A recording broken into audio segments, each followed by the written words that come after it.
Hello students, last class तक हम discuss कर रहे थे क्वांटम नंबर के बारे में और हमने देखा था क्वांटम नंबर हमारे 4 नंबर्स होते हैं। First is principal quantum number, second is azimuthal quantum number जो हमने पिछले लेक्चर में कवर कर लिए थे। आज हम 2 टाइप ऑफ क्वांटम नंबर कवर करने वाले हैं। Third is magnetic quantum number and fourth is spin quantum number. इन दोनों क्वांटम नंबर को आज हम कवर करेंगे। थर्ड आज हम बात करेंगे magnetic quantum number.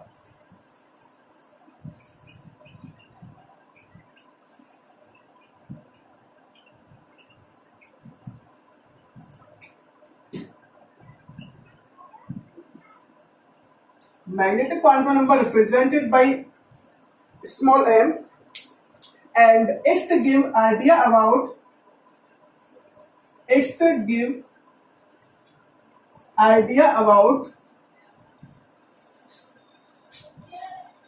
orientation of subcell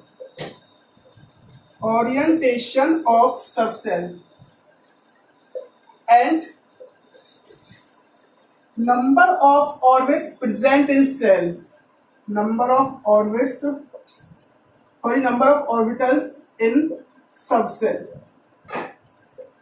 देखो भाई, मैंने आपको बताया था एक principal quantum number gives idea about shell, उसके बाद azimuthal quantum number gives idea about subshell and third is magnetic quantum number gives idea about number of orbitals. ये किसके बारे में आइडिया देता है हमें? ऑर्बिटल्स के बारे में। और यहाँ पर ये मेन पॉइंट है, it's give idea about orientation of subshell, यानी कि ये जो आपका सबसेल है उसमें कितने ऑर्बिटल्स हैं। यानी कि अगर आपका पी सबसेल है तो उसमें पी एक्स ऑर्बिटल होगा, पी वाई ऑर्बिटल होगा, पी जेड ऑर्बिटल होगा।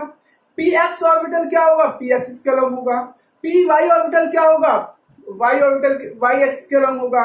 पी जेड क्या होगा? जेड एक्सिस के अलग होगा। इस तरह से हम बात कर सकते हैं डी ब्लॉक में कितना ऑर्बिटल होते हैं? 5 ऑर्बिटल्स होते हैं।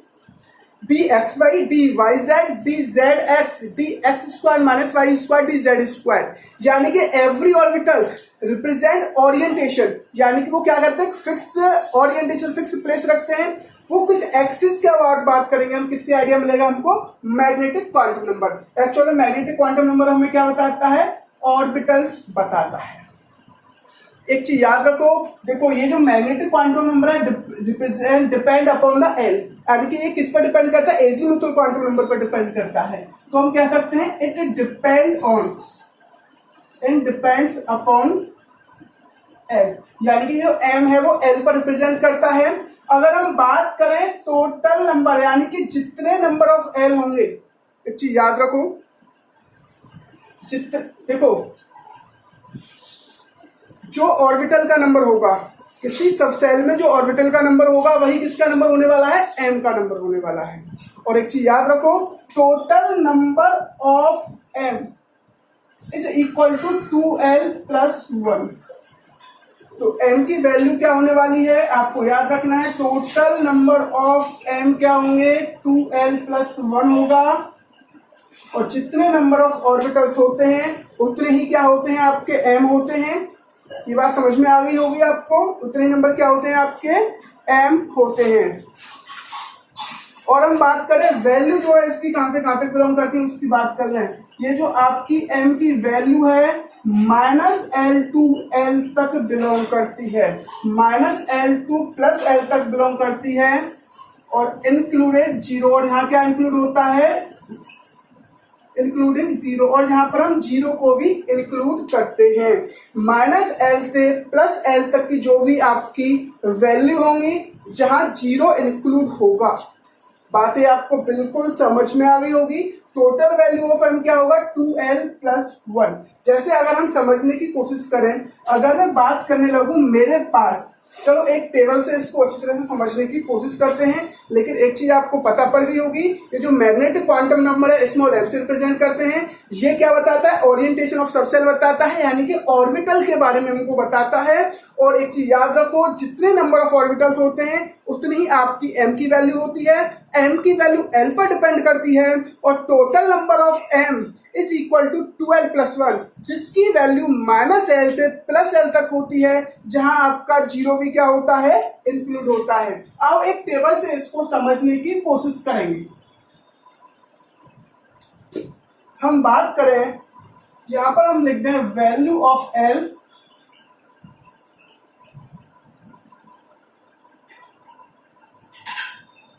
टोटल वैल्यू ऑफ एम कहां से कहां तक होती है भाई, 12 + 1 होती है वैल्यू ऑफ एम। और हम बात करें वैल्यू ऑफ एम, तो टोटल वैल्यू और एम की जो वैल्यू होनी है वो क्या होने वाली है, उनकी हम 1 by 1 बात करेंगे। फर्स्ट इज एस सबसेल, इसकी बात हो रही है, एस सबसेल की बात हो रही है। एस सबसेल में का मतलब क्या है भाई, एस सबसेल का मतलब है L equal to 0। S subshell का मतलब क्या है, एल इक्वल टू 0। तो आप बताओ टोटल वैल्यू ऑफ एम क्या होगी भाई, 2 × 0 + 1। सो टोटल आपकी एम क्या होने वाली है, टोटल वैल्यू ऑफ एम क्या होगी आपकी 1 होगी। और अगर हम बात करें वैल्यू ऑफ एम कहां से कहां तक होती है भाई, -L to L तक होती है, लेकिन -0 से +0 यानी कि एक ही वैल्यू रहेगी जिसका नाम क्या होगा, L। बात समझ में आ गई होगी। और ये जो आपका एस सबसेल होता है उसमें कितने ऑर्बिटल्स होते हैं, ओनली 1 ऑर्बिटल होता है। कितने ऑर्बिटल होते हैं, ओनली 1, जिसके एम की वैल्यू क्या होती है आपकी 0 होती है। आई होप ये चीज आपको बिल्कुल समझ में आ गई होगी। अब हम बात करें second, that is P subshell. P subshell के लिए एल की वैल्यू क्या होती है, 1 होती है पी। अगर हम बात करें टोटल वैल्यू ऑफ एम 2 × 1 + 1 = 3। अब वैल्यू कहां से कहां तक होती है, -L to L, यानी कि -1 to +1। यहाँ वैल्यू -1 हो सकती है, 0 हो सकती है और +1 कुछ भी हो सकती है। और इसमें कितने आपके देखो, आपका अगर पी सबसेल है तो ऑर्बिटल्स कितने होते हैं, 3। जितने नंबर ऑफ ऑर्बिटल्स होते हैं उतनी एम की वैल्यू होती है। इसमें कितने ऑर्बिटल्स होते हैं, 1 2 3। आई होप आपको ये चीज समझ में आ रही होगी। जितने ऑर्बिटल्स होते हैं उतनी ही वैल्यू एम की होती है। अगर मैं बात करूं थर्ड यानी कि डी सबसेल, डी सबसेल के लिए एल की वैल्यू होगी 2। So total value of M is 2 × 2 + 1 = 5 हो जाएगी, जिसकी एम की वैल्यू -2 से कहां तक बिलोंग करेगी, 2 तक बिलोंग करेगी। -2 -1 0 1 2। और यहाँ पर ऑर्बिटल्स कितने होने वाले हैं भाई, 5 1 2 3 4 5। ये चीज आप पहले भी देख चुके हो। जो डी सबसेल होता है उसमें ऑर्बिटल्स कितने होते हैं हमारे, 5 ऑर्बिटल्स होते हैं। अब हम बात करेंगे फोर्थ सबसेल यानी कि that is F subshell. F subshell के लिए एल की वैल्यू क्या होती है, 3 होती है। और एल की वैल्यू अगर 3 है तो एम की वैल्यू क्या होगी भाई, 2 × 3 + 1 = 7। कितने टोटल नंबर ऑफ एम कितने होंगे, 7। तो इसमें ऑर्बिटल्स कितने होने वाले हैं, 7 होंगे। -3 -2 -1 0 +1 +2 +3। -3 -2 -1 0 1 2 3। और टोटल ऑर्बिटल्स में रिप्रेजेंट कर देता हूं, दैट इज 7 1 2 3 4 5 6 7। आई होप आपको मैग्नेटिक क्वांटम नंबर का पूरा कॉन्सेप्ट समझ में आ गया होगा। ये किसके बारे में आइडिया देते हैं भाई हमको, it's give idea about orbitals. और जितनी वैल्यू एम की होती है उतनी ही क्या होते हैं आपके ऑर्बिटल्स होते हैं। Total number of M equal to 2l + 1, जिसकी वैल्यू -L to L तक बिलोंग करती है। आई होप आपको ये चीज बिल्कुल समझ में आ गई होगी। अब हम नेक्स्ट क्वांटम नंबर के बारे में बात करेंगे, fourth quantum number, that is spin quantum number.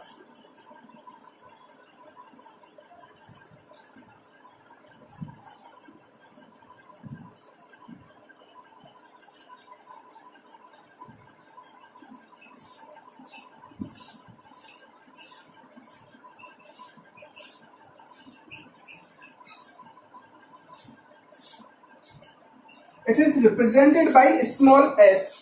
एक चीज आपको जो मैंने याद रखने वाली है वह यह है, जो प्रिंसिपल क्वांटम नंबर यानी कि एन, एजीमुथल क्वांटम नंबर यानी कि L, third is magnetic quantum number and fourth is spin quantum number.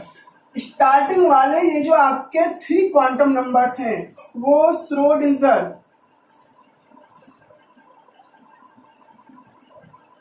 ने प्रपोज किए थे। श्रोडिंगर ने इनको एक्सप्लेन किया था, प्रपोज किया था।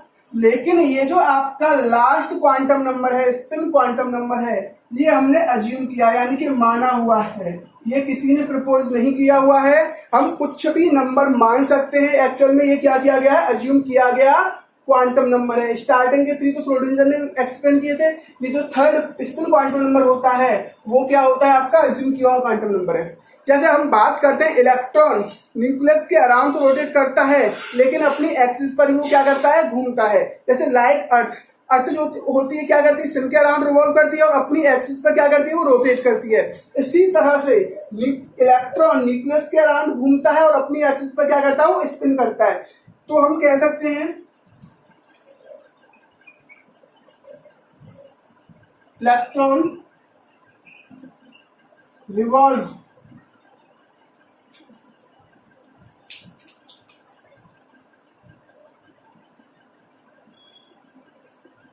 around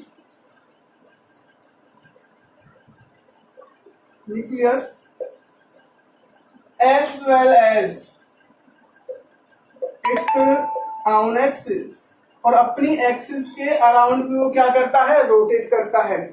अब देखो कोई भी इलेक्ट्रॉन है वो अपनी एक्सिस के अराउंड रिवॉल्व कर रहा है, उसकी रोटेट करने की, उसकी स्पिन करने की 2 टेंडेंसी।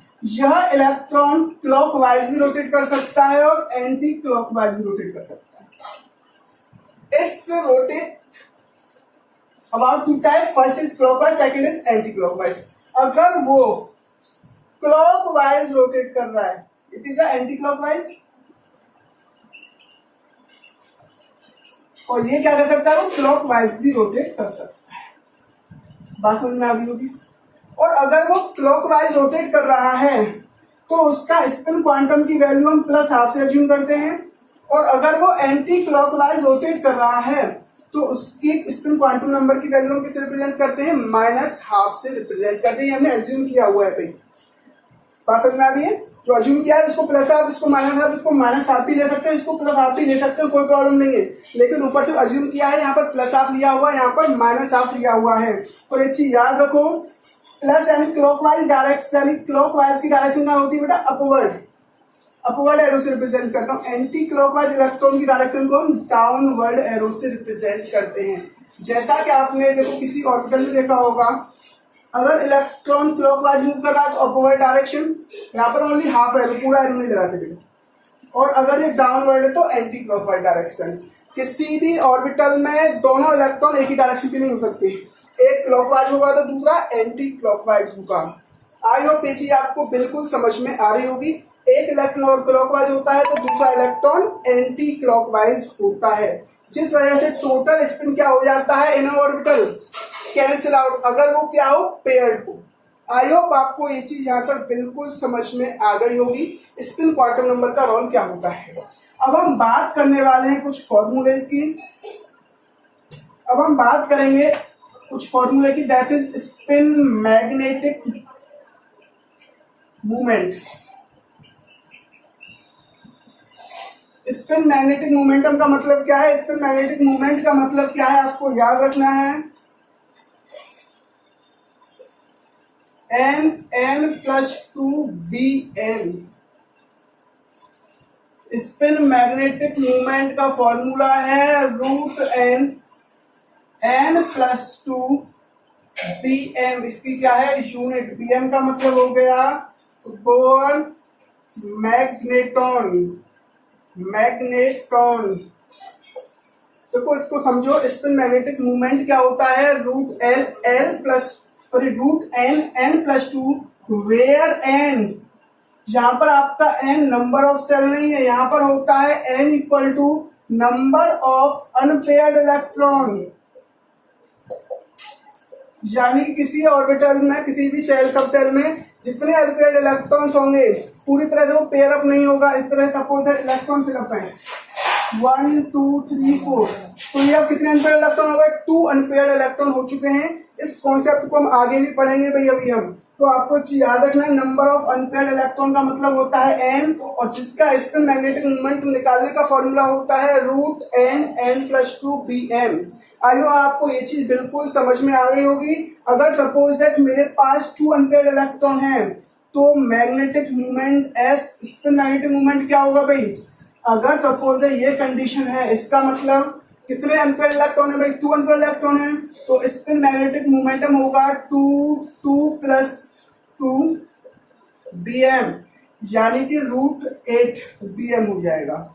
इस तरह से आगे देखोगे आप कितने इसमें अनपेयर इलेक्ट्रॉन होंगे नहीं होंगे, इससे आगे हम बात करेंगे बेटा आहबाउ प्रिंसिपल की, और जिससे आपको पता पड़ेगा आहबाउ इलेक्ट्रॉनिक कॉन्फ़िगरेशन से और हुंड रूल से आपको पता पड़ेगा किस ऑर्बिटल में कितने अनपेयर इलेक्ट्रॉन होते हैं। आगे ये चीज हम सब पढ़ने वाले हैं, लेकिन अब आपको ये फॉर्मूला जरूर याद रखना है, spin quantum number, spin magnetic movement का फॉर्मूला क्या होता है। और एक चीज याद रखो, एक आएगा आपका formula spin angular momentum. Spin angular momentum का जो फॉर्मूला होता है वो होता है √SS+1 h/2π। ये फॉर्मूला भी इंपॉर्टेंट है जो आपको बिल्कुल याद रखना है। अब नेक्स्ट फॉर्मूला है टोटल स्पिन ऑफ एटम। ये आपको बिल्कुल याद रखना है। अगर यहाँ पर स्पिन की जगह सिंपल एंगुलर मोमेंटम हो तो वही आप जानते ही हो क्या होता है, ऑर्बिट। अगर आपका ऑर्बिट एंगुलर मोमेंटम हो तो आपको पता है क्या होता है भाई, LH/2π होता है। पर ऑर्बिटल एंगुलर मोमेंटम हो तो क्या होता है, √L+1 h/2π। Spin angular momentum हो तो क्या आएगा, √SS+1 h/2π। एक और चीज याद रख कर लेता हूं भाई,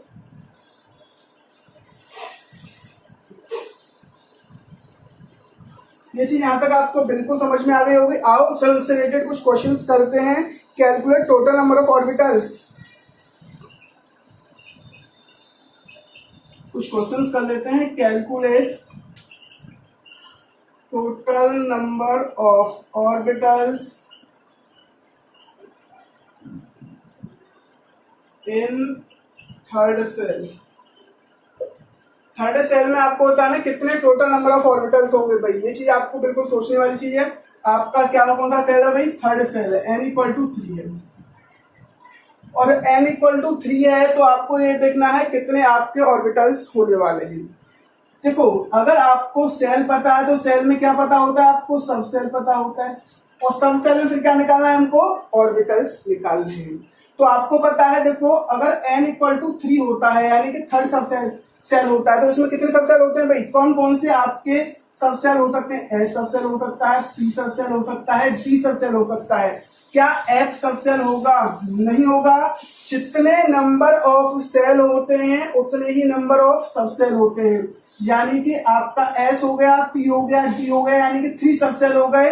तो 3 सेल है उतने ही क्या है आपके सब सेल। और एक चीज याद रखो, जो L की वैल्यू होती है वो n-1 तक बिलोंग करती है, 0 से n-1 तक बिलोंग करती है। सो L की वैल्यू कहां से कहां तक बिलोंग करती है, 0 से n-1। सो इसकी वैल्यू 0 से कहां तक होगी, 2 तक होगी। और जो 0 का मतलब क्या होता है आपका S, 1 का मतलब क्या होता है आपका P, 2 का मतलब क्या होता है D। क्या यहाँ पर F सब सेल बिलोंग करेगा, बिल्कुल नहीं करेगा।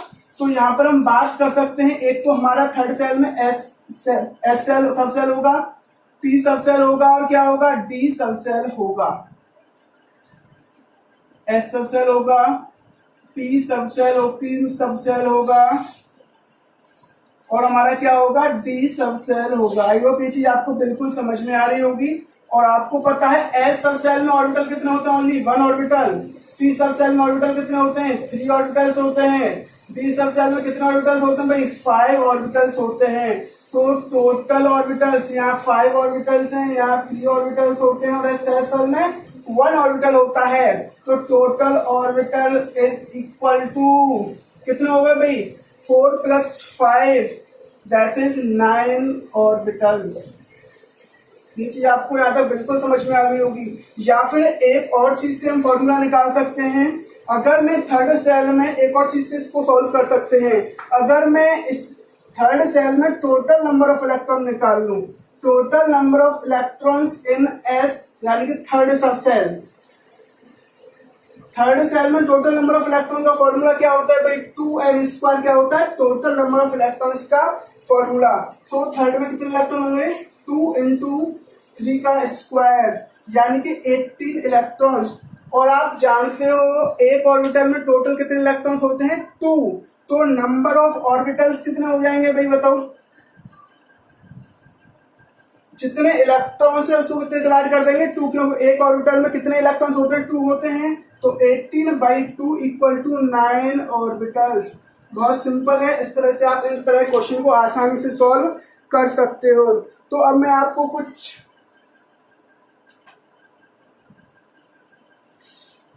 क्वेश्चन दे रहा हूं, एक क्वेश्चन देखते हैं इससे आगे। जो आपको बताना है, मैं आपको क्वांटम नंबर का एक सेट दे रहा हूं और जिसमें आपको बताना है कौन से क्वांटम नंबर का सेट करेक्ट है या रॉन्ग है। Which of the following set of quantum number is not possible.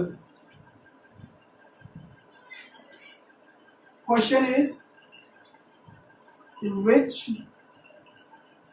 Of the set of quantum number is not possible. मैं आपको सेट दे रहा हूं, आपको बताना है कौन से क्वांटम नंबर का सेट पॉसिबल नहीं है। 1 by 1। First is n equal to 3, l equal to 3, m equal to -2 and s equal to half. Second is n equal to 2, l equal to 1, m equal to 0, s equal to -half. C n equal to 5, l equal to 3, m equal to -5, s equal to +half. That is D n equal to 3, l equal to 2, m equal to +2, s equal to -half. E n equal to 4, l equal to 0, m equal to 0, s equal to -half. अब आपको ये 4 यानी कि 5 क्या दे रखे हैं, quantum number के set दे रखे हैं और आपको बताना है इन सेट में कौन सा सेट पॉसिबल है और कौन सा सेट पॉसिबल नहीं है। आपको सोच के इन चीजों को सॉल्व करना है। अगर आपकी n की वैल्यू 3 है तो l की वैल्यू क्या होती है, 0 to n-1 तक होती है, यानी कि 0 से कहां तक हो सकती है, 2 तक हो सकती है। लेकिन यहाँ l की वैल्यू क्या आ रही है, 3 आ रही है। ये तो सेट गलत हो गया भाई, ये सेट तो पॉसिबल नहीं होगा। अब हम बात करें सेकंड सेट की, n इक्वल टू 2 है तो आपको पता है n equal to 2, so l equal to क्या होगा भाई, 0 to n-1। सो 0 to 1 तक बिलोंग करेगा। अगर n की वैल्यू l की वैल्यू 1 है, ठीक है भाई, बिलोंग कर देगा, एग्जिस्ट करेगा। और m की वैल्यू कहां से कहां तक बिलोंग करती है भाई, -l to l तक +l तक बिलोंग करती है और जिसमें 0 इंक्लूड होता है। यहाँ पर -1 वैल्यू हो सकती है, 0 हो सकती है, +1, तो यहाँ 0 वैल्यू है, ये एग्जिस्ट करेगा। स्पिन क्वांटम नंबर क्या रिप्रेजेंट करता है, it is the represent anti clockwise direction of electron. तो इसका मतलब ये सेट आपका क्या है, पॉसिबल है। अब हम बात करते हैं थर्ड, n इक्वल टू 5 है तो l की वैल्यू क्या होगी भाई, आपकी 0 से 4 तक होगी, मैं आपको बता चुका हूं। अब l की वैल्यू 0 से 4 तक होगी तो 3 वैल्यू तो एग्जिस्ट करेगी भाई, लेकिन m की वैल्यू -l2 कहां तक होती है, l तक। ये क्या है, -3 से कहां तक वैल्यू होगी, इसकी वैल्यू कहां से कहां तक होगी भाई, अगर l आपका 0 से 5 तक हो सकता है तो इसकी वैल्यू कहां से कहां तक होगी भाई, ये बताओ मुझे। ये बात करा, सॉरी, l इक्वल टू 3 है तो -3 से +3 तक वैल्यू होगी, लेकिन ये वैल्यू क्या है, -5, तो ये एग्जिस्ट नहीं करेगा। जब m एग्जिस्ट नहीं करेगा तो ये पूरा सेट ही एग्जिस्ट नहीं करेगा। आई होप आपको इसे बिल्कुल समझ में आ रही होगी। अगर n इक्वल टू 3 है तो l की वैल्यू कहां से कहां तक बिलोंग करेगी, 0 से 2, तो 2 आ गया है तो सही है भाई। m की वैल्यू कहां तक बिलोंग करेगी, -2 से +2, तो ये एग्जिस्ट करेगा। और s का -हाफ या +हाफ हो सकता है, it is the right quantum number set. Next is, अगर n इक्वल टू 4 है तो बिल्कुल ठीक है, तो वैल्यू कहां से कहां तक बिलोंग करेगी, 0 से 3 तक बिलोंग करेगी, 0 आ गया तो राइट आंसर है।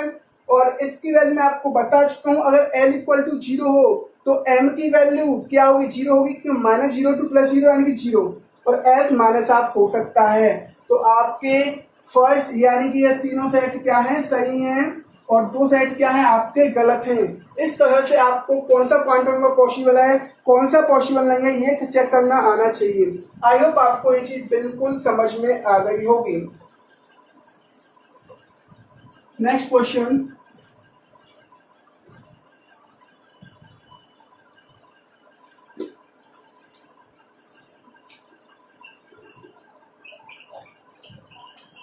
calculate the value of n plus l of following। आपको फॉलोइंग्स की n प्लस n की वैल्यू निकालनी है। फर्स्ट इज 1s, और n प्लस s की जरूरत हमको n प्लस l से जो रूल है इसकी जरूरत हमको आवर्ग प्रिंसिपल में इलेक्ट्रॉनिक कन्फिग्रेशन लिखने के लिए पढ़ने वाली है, इसलिए इस चीज को आपको ध्यान से समझना है। 2s 3p suppose that 4d 5f। आपको इनके क्या निकालनी है, n प्लस l की वैल्यू निकालनी है। देखो n का मतलब क्या है, जो आगे सब सेल से पहले जो नंबर लिखा होता है वह क्या होता है, आपको क्या किसको रिप्रेजेंट करता है, नंबर ऑफ सेल को रिप्रेजेंट करता है। 1s यानी कि 1 क्या है आपका, n यानी कि ऑर्बिटल, तो यहां पर n की वैल्यू क्या है 1। फर्स्ट केस में n की वैल्यू क्या है 1। s के लिए l की वैल्यू क्या होती है 0, so n plus l equal to क्या हो जाएगा, यहां पर 1 हो जाएगा। 2s 2 क्या है यहाँ पर, देखो सब सेल से पहले ये जो नंबर लिखा होता है वो किसका होता है, नंबर ऑफ सेल का, यानी कि l का, यानी कि प्रिंसिपल क्वांटम नंबर का। n की वैल्यू क्या है यहाँ पर 2, s के लिए l की वैल्यू 0 होती है, तो n plus l equal to +2। यहाँ पर देखो 3p 3 क्या है यहाँ पर n, p के लिए l की वैल्यू क्या होती है भाई 1 होती है, और टोटल n प्लस l की वैल्यू क्या हो गई 4। 4d की बात करें, n की वैल्यू क्या होती है भाई 4, n की वैल्यू 4d के लिए क्या होगी 4। d के लिए l की वैल्यू क्या होती है आपकी, d के लिए l की value is 2, n plus l कितने हो जाएंगे हमारे पास 6 हो जाएंगे। 5f में देखिए n की वैल्यू क्या होगी 5, f की वैल्यू क्या होने वाली है यहाँ पर आपकी 3, तो total n plus l equal to 8। I hope आपको ये चीज यहाँ तक बिल्कुल समझ में आ गई होगी।